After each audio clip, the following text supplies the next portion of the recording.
Hi everyone, welcome back. So we're going to get into our lab topic 4 this week, which talks about diffusion and osmosis. So I thought I'd do something different, and instead of going into like a PowerPoint presentation, I'm just going to go ahead and just work out of the lab manual and the lab supplement instead. So here we are in our Moodle page. So notice there's no link to the actual lab manual. So by now you should have purchased the lab manual from the bookstore.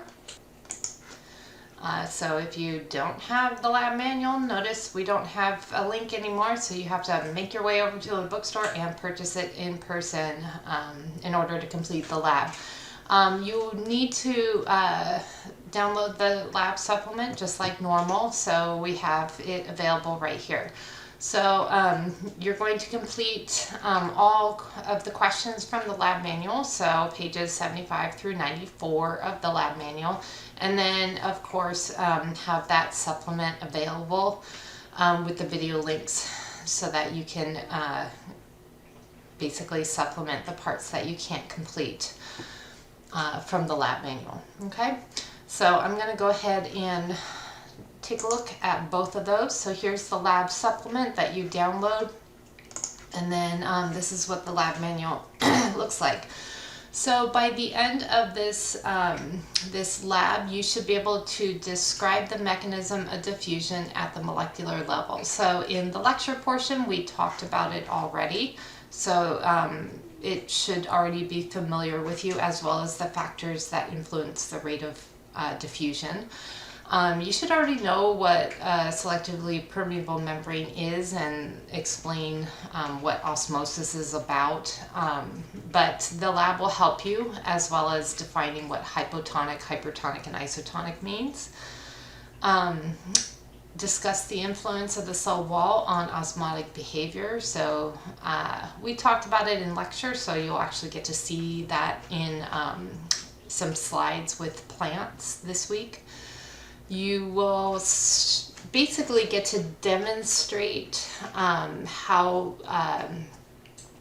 osmolarity works with potatoes this week. So we use plant tissues in the form of a potato with a series of dilutions of sucrose. Remember, sucrose is just table sugar, so you'll be doing this in a home environment within a little experiment at home, and then explain why diffusion and osmosis are important in cells, and be able to apply that to medical, domestic, and environmental activities. And then we're just going to be continuing on with the scientific method, and so you should be able to propose questions and hypotheses and make predictions and experiments testing the hypotheses, as well as, constructing and interpreting graphs. Okay, so that should be all familiar with you. Just kind of review, you should be able to know what a you should be able to know what these terms are already, but if you don't, just remember, what is a solution? So a solution is composed of two parts, the solvent and the solute. So the solvent is the dissolving agent, whereas the solute is what dissolves. So typically we think of the dissolving agent as water. So water is like the universal solvent. And then the solute is whatever is dissolved in it. So it could be like sucrose, the sugars in our experiment. It could be other things like salt, things like that that get dissolved within it. Semi-permeable membrane would be like our plasma membrane. So certain things can pass through our plasma membrane, but certain things cannot. So we talked about that in our lecture videos, how some things can pass through, such as nonpolar substances can pass through because of the hydrophobic tails of the membrane. The hydrophilic heads can that construction of our plasma membrane prevent certain things to pass through and certain things to not. So sometimes we have to have channel proteins to allow other things to pass through. Certain things like really small objects can pass through freely, like carbon dioxide, oxygen, and even water can pass through freely, but like larger items cannot because they're too big, and then like polar substances cannot, and things like that. Let's see, so let's take a look at this picture with where, you know, I think I had something similar to this in our lecture video where we had a semi-permeable membrane at the base of this this tube here. And so if we have on this side of the tube, we have a solution. So remember, a solution contains solvent and solute. And in this case, this solute is at a lower concentration than the solvent. Okay, so we call that a hypotonic solution. So hypo, remember, means low solute, high solvent, or high amount of water. So in this case, we have, think, you know, lots of water. So we have high water, H2O, low solute, or whatever the solvent is solute. Okay, whatever those green dots are. Okay, on this side, it's the opposite. So it's a hypertonic solution. So we have high solute, low water. So low water, H2O, high solute. I'm just going to do S for solute. So based on osmosis, remember osmosis is just like any other type of diffusion of molecules. Water is going to move from high concentration to low concentration. So water is going to move from high concentration of water to low concentration of water. So water is going to want to move to this side of the tube. And so you can see what happens to the water level. It's going to move to this side of the tube. But these little green things cannot move through the tube, okay, because they're too big. And so you can see what happens to the level of the water, okay. So now the concentration of the solutes is now equal, okay, compared to the way it was before. Okay, so now we have an isotonic solution. So we have equal concentration of, you know, solute to water on either side of the tube than we did over here. So this is isotonic on equal sides of the tube. Whereas before, this side was hypotonic and this side was hypertonic. Okay. So osmosis took place to even out the solute concentration, okay? So tonicity is the relative concentration of solutions inside and outside the cell. So in this case, it had to, the water had to move from the side that had the lower solute concentration to higher solute concentration, or water had to move from high concentration of water to low concentration of water to even it out. So now we have equal amount of solute on either side of the semi-permeable membrane, okay? So that is basically what osmosis is all about, okay? So it's trying to even out the amount of water on either side of the semi-permeable membrane, and in doing so, it's evening out the solute concentration as well. Okay. All right. So the first experiment that you're going to be doing, actually, let's go back to the supplement. There's a video from Bozeman Science that you're going to be watching as kind of a review. So Bozeman Science is one of those that if we go into our general Moodle page, It's, if we go down into our additional websites for studying, Bozeman Science is on there. So if you ever have any difficulty with any of the concepts, Bozeman Science is one of those that's suggested that you look up, any of the concepts that you're struggling with. So if you're having trouble with mitosis later on, or cellular respiration, which we're going to get into next week, you can look at his videos. They can be helpful, but he's going to, talk about diffusion, and he's actually going to go into introduction into the kind of the lab that we're going to be working with at home, so with the potato experiment. So this is a good introduction into what we're going to be doing this week. So watch this video, gives you a good introduction into what we're going to be doing, as well as a review of the, what osmosis is, as well as, hypertonic, hypotonic, isotonic. So you'll start out watching that, 8-minute video to give you, some information to get us started, okay? Then we're going to get into diffusion of molecules. So the first part, exercise A, talks about kinetic energy. So it talks a little bit about Brownian movement. So Brownian movement basically talks about how molecules, they are moving based on kinetic energy, which we talked a little bit about in the end of in our energy and metabolism video in 4.3. So kinetic energy is just the energy of movement, so how molecules are moving using kinetic energy. So diffusion through passive transport. So think of passive transport.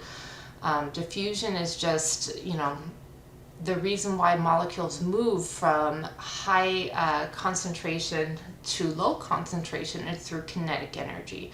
So you're going to watch a video on Brownian movement, okay? So watch that video, just showing some molecules. Basically, it's this carmine dye under a microscope. So it's the same thing that you would see in person lab. I can't remember, is it Jen? No, it's not Jen. So it's not Jen Bone demonstrating, but it's another professor. But it's just showing how it's the same thing that you would do in a lab, in-person lab, but it's just showing this carmine powder, how it's moving using kinetic energy from areas of high concentration to areas of low concentration. Okay, so you'll see that under a microscope. And then once you've watched that, you'll basically write the information down in your lab manual. Okay. The next video, we have a setup video showing how this is a Jennifer Bowen dialysis tubing experiment. So this is something that we do in lab, where we set up this experiment with dialysis tubing. So dialysis tubing acts as a semi-permeable membrane. So let me actually go back to the lab. So we use this this dialysis tubing as like the cell membrane, and then we set it up and we add something inside the cell. I won't actually tell you what is inside the cell, because you need to read about it and learn about it yourself. So read through the information, watch the video, and then answer the question, the hypothesis, prediction. Read through all the information. So this is what it will look like. And then you'll need to fill out what the original contents are of the bag, the beaker, and then what it looks like at the end. Okay, so what was the original contents inside the bag? So what did she put inside the bag? What did she put in the beaker? And then afterwards, what does it look like? Okay, so did basically the contents of the bag, did it leave the bag, or did the contents of the beaker enter the bag? So what direction were the contents moving? Okay, and so basically we're trying to see if the glucose moved, is the glucose big enough to move? Is the semi-permeable membrane allow the movement of the glucose, the iodine, and the starch? Okay, so where are these molecules moving? As well as water. So the other solutions. So we have 4 things we're looking at. We're looking at the water movement. Okay, so osmosis. Is water moving from the beaker into the bag? Is water moving from the bag into the beaker? So that's the direction of the osmosis. Iodine. Is iodine moving from the beaker into the bag? We can tell that because starch is inside the bag. So if iodine is moving into the bag, what should happen to the starch? It should turn purple, right? Okay, because iodine, starch turns purple in the presence of, starch. Iodine is a starch indicator. Okay, and then if starch leaves the bag, what color should the beaker turn? Okay, so if iodine is in the beaker and starch leaves the beaker, then the beaker should also turn that dark blue color. Okay. And then glucose, we can test for that with that Benedict's test. So, we can test if the glucose left the beaker or if it stays in the bag, or both. So we're going to do that experiment. Okay, so you'll watch some videos explaining what happened in the experiment. Okay. Let's see. So then the next activity. So you'll watch the video to fill out that table and then answer the questions, okay? The next activity, we're going to look at osmotic activity in cells. So in this case, we have animal cells in the case of red blood cells. So we're trying to see what happens to red blood cells when exposed to a hypertonic, hypotonic, and isotonic solution. So, what happens to the red blood cell if it's in an isotonic solution? That it should stay this nice concave disc shape, okay? If it's placed in a hypotonic solution, then water will enter this red blood cell and cause it to lyse, okay, or explode, burst, okay? And then we get this like ghost cell where it bursts, okay? If it if it's placed in a hypertonic solution, then it'll start to shrivel up and crenate, okay? So you're going to see what it looks like with some videos, okay? So we have a summary video, and then we have some videos of what it looks like in a hypotonic, hypertonic, isotonic solution.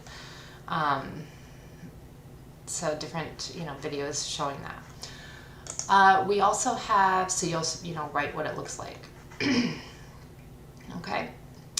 And then you'll, answer the questions. Same thing with the plant cell. So with the plant cell, you're going to see what it looks like when the plant cell is exposed to a hypotonic versus hypertonic solution. So when it's a hypertonic solution, you should be able to see basically the way I can tell if it's a hypertonic versus a hypotonic is where the cell membrane is compared to the cell wall. So if you can see the cell membrane, it's in a hypertonic solution, okay? So the cell membrane will be shriveled away from the cell wall. And remember, that's when it's been plasmolized, okay? So that's when it's shriveled away from the cell membrane.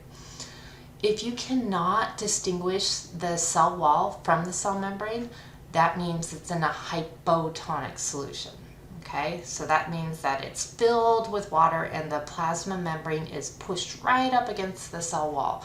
And you have that trigger pressure applied to it, so it cannot take in any more water. And so you won't be able to distinguish the cell wall from the plasma membrane, okay? So basically it looks kind of like that. You won't see the cell membrane, okay, at all. So, you know, read the information, and then I believe we have a video showing that. Yep. Okay, so there's the cell wall. Yep, okay. So just answer the questions. Okay, and then the next video, or the next thing, do you do this at home? Yeah, so in your experiment, actually, you'll probably want to do this first, because it takes about 2 hours to let it just like sit. So you're gonna just take a solution. So you're gonna make solutions of sugar, so of different amounts of sugar. So get your, you know, kitchen scale out, and you're gonna measure out different amounts of sugar and dissolve it in water. And then you're gonna have, you know, 7 cups with different amounts of sugar water in it. And then you're going to basically take a potato and cut it up into 5 centimeter long, 1 centimeter wide pieces. And then you're going to place the potato pieces into the solution. Actually, I think you weigh them first. Yeah, weigh the pieces of potato first. Write down the weight of the potato. Let me see where you weigh them. So the initial weight of the potato, you write down here, and then you put the pieces into the solution, wait 2 hours, take them out, blot them to get the excess water off of them, and then weigh them again.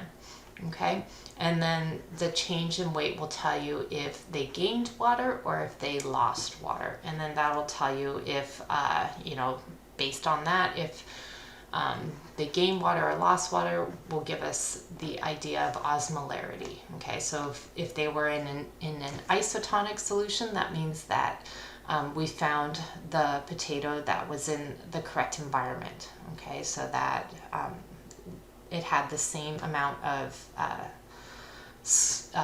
sucrose to, you know, sugar in the potato.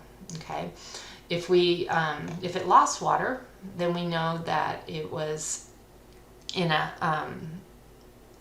hypertonic solution. Okay, if it gained water, we know that it was in a hypotonic solution. So we're going to be basically doing an experiment on osmolarity.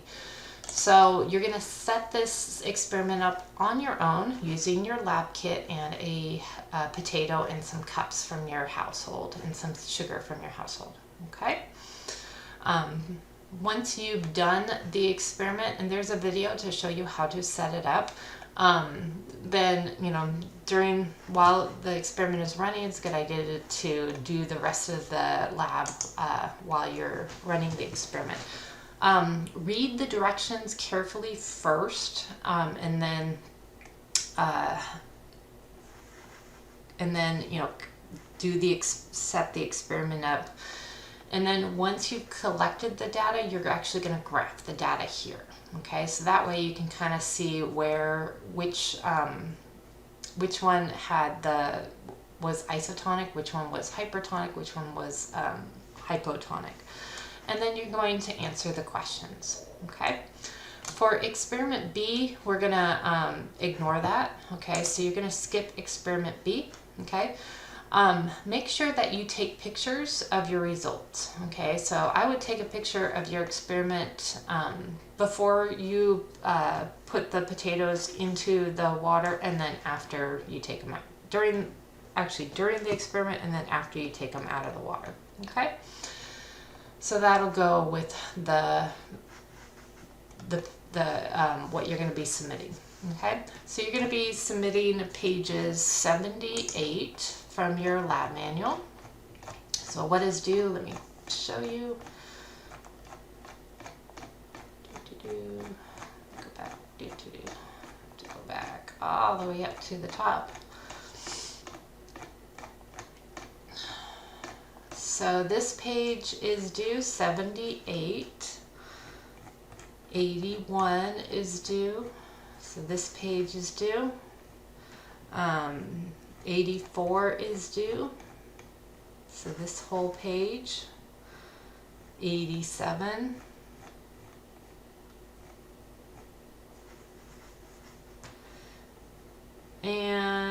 91. So that includes the graph, as well as the pictures of your potato experiment. Okay, so that once you are ready to submit, you're going to submit it to the Diffusion lab pages. All right, if you have any questions, feel free to email me. Otherwise, good luck.